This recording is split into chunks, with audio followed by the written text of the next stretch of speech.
Welcome back to another video, everyone. My name is Fabio, and today we're going to be animating a head turn in Sketchbook Pro.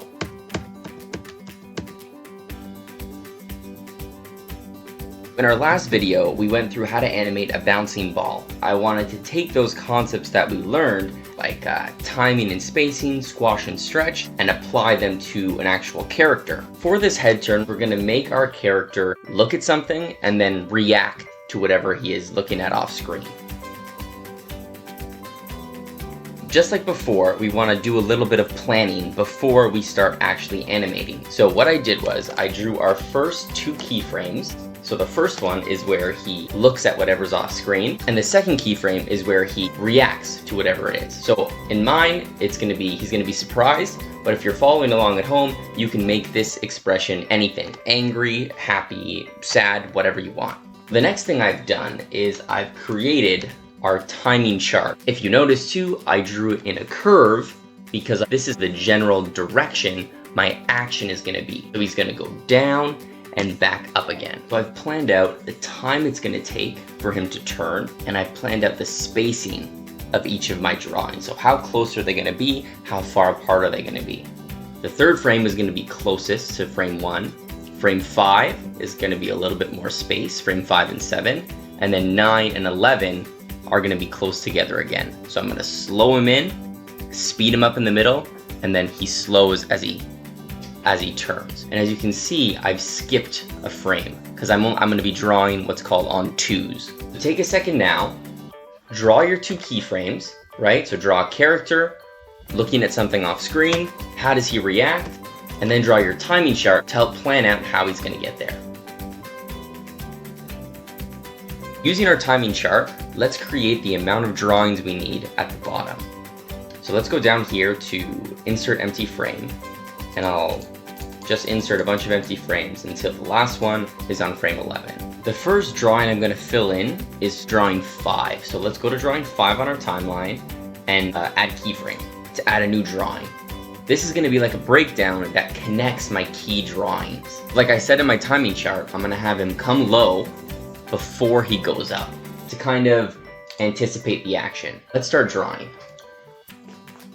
I'm gonna have his head squash down just like our ball, right? So I'm gonna make him try and keep the volumes the same. So as much as I squash him, I have to bring him out this way as well. And he's kind of cartoony, so you can kind of push this squash a little bit. And if it's not working, I can just transform and adjust that way. One of the beauties of working digitally.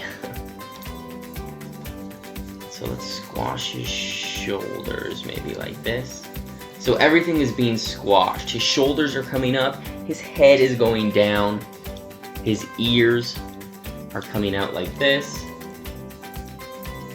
And at the same time, he's turning, right? So his head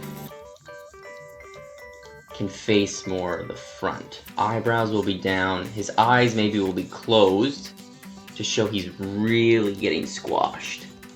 We'll add the mouth and the chin.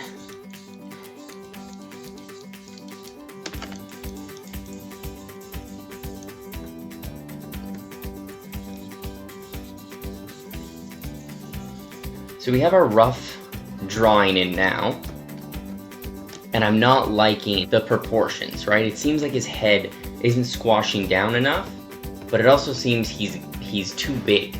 So I'll go to my transform, I'll move him down, maybe squash him in,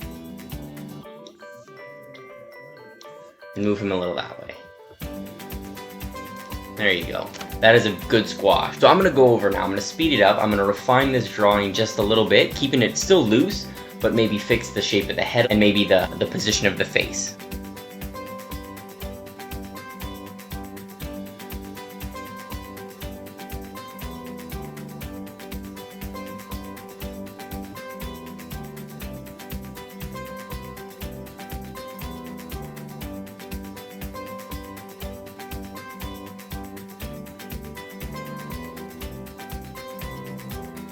So we're back.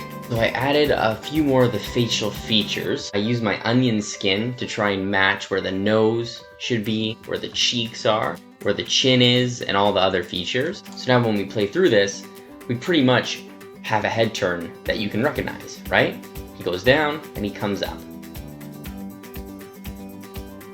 So the next thing we're gonna do is we're gonna add what's called a settle. Because here he's straight up.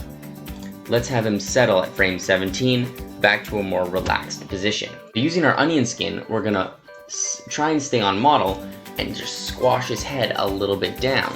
So start with our circle. We're just dropping everything a little lower and a little wider. Right, his shoulders are a little lower, his neck comes out a little bit,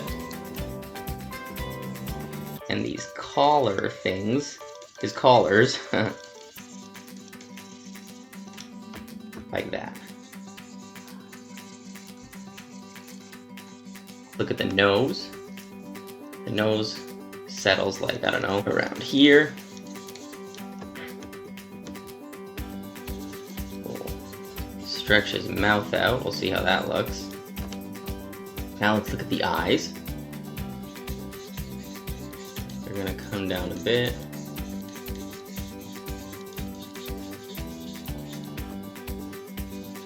So now if we play this, see how it settles a little bit?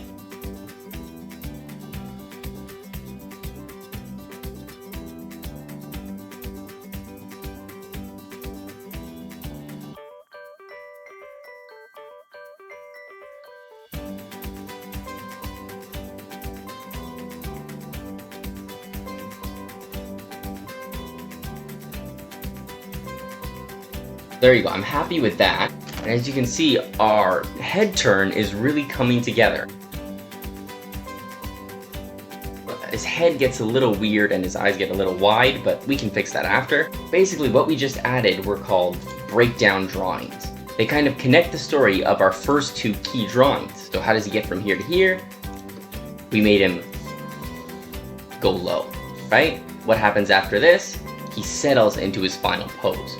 If you think about it that way, it really helps to break down your animation into smaller, manageable parts. So the next thing we're gonna do is something called adding more in-betweens. So these are drawings in between what we have now. And we're gonna fill in the action to make it even more smooth.